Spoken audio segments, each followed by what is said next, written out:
Сәлеметсіңдер ме, қалайсыңдар? Бүгін 4-ші сыныптың 110-шы сабағын өтетін боламыз. Алдымен каналға тіркеліп, лайк басып, комментарий қалдыруды ұмытпаңдар. Бүгінгі тақырып ұшқыш болар баламын. Келер шақты өтетін боламыз. Өлеңді оқы, тыңда. Ұшып келем көгімде, ұшып келем мөлдір аспан төрінде. Көкте жүріп қызығамын жердегі, сонау өзім ұшқан өңірге.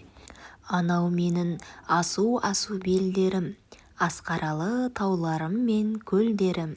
Туған жерден қанша биік ұшсам да, көз алдымда тұрады ылғи ол менің. Тыңдаған мәтіннің негізгі тұстарын белгілеп ал, соның негізінде мәтіннің мазмұнын айт. Негізгі тұстары дегеніміз, яғни өлеңнің мән мағынасын ашатын тұстары, яғни өлең жолдарының сөздері. Бұл жерде бізде өлең жалпы, яғни бұл өлеңде біздің негізгі тұстары бірінші шумақта көрсетілген, ал бұл өлең ұшқыш туралы, яғни ұшқыштың ұшып жүріп өз туған жерінің, елінің үстінен қарап, тамсанып өту жайлы айтылған өлең шумақтары екен. Келесі 28 мақал-мәтелдерді жатқа жаз. Ақыл көпке жеткізер, өнер көкке жеткізер. Азаматпен дос бол, қадіріңді біледі. Келер шақ жетістіктерін тап, оларға сұрақ қойып, өзара салыстыр. Бұл жердегі келер шақ жетістіктері жеткізер және де біледі деген сөздер. Енді сұрақ қоямыз. Жеткізер не істейді? Яғни болашақта жеткізеді.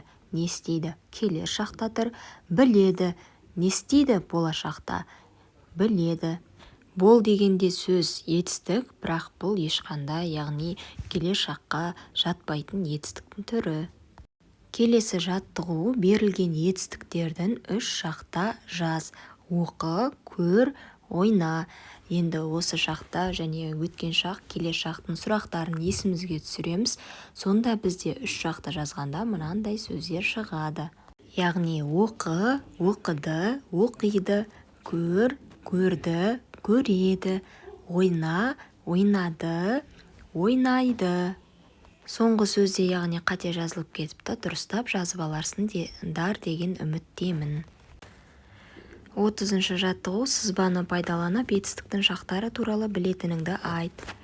Яғни мына сызба бойынша етістіктің шақтары нешеге бөлінеді, жазып шығамыз және олардың мағынасын болмаса ережесінің астына жазамыз. Сонда бізде сендер өткен тақырыптардан біз осы шақ, өткен шақ және келер шақ барын білдік, ал олардың мағынасы, мысалы осы шақ, яғни іс-әрекеттің қазір болып жатуы, ал өткен шақ болса іс-әрекеттің бұрын болғаны, өтіп кеткені жайлы, ал келер шақ іс-әрекеттің болашақта болуы, енді орын алайын деп жатқан іс-әрекет жайлы шақтар екен.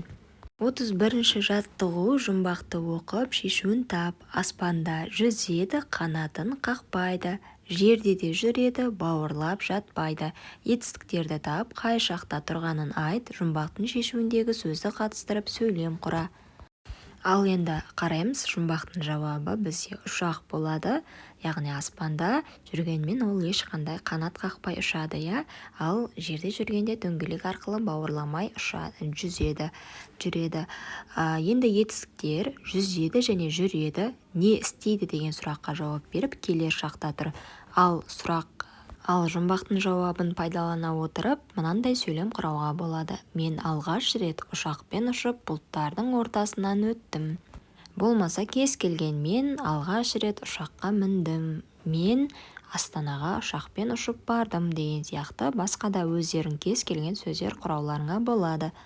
Келесі жаттығу сызбаға қарап ойлан, содан соң өзің қорытынды жаса.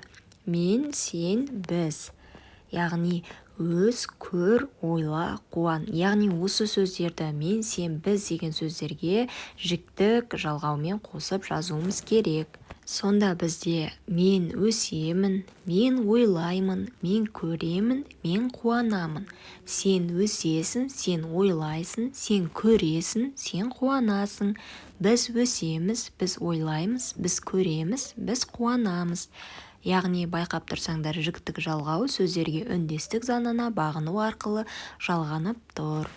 Сабақ түсінікті болды деген үміттемін. Сабақтарыңа сәттілік, бес алуларыңа тілектеспін. Сау болыңдар.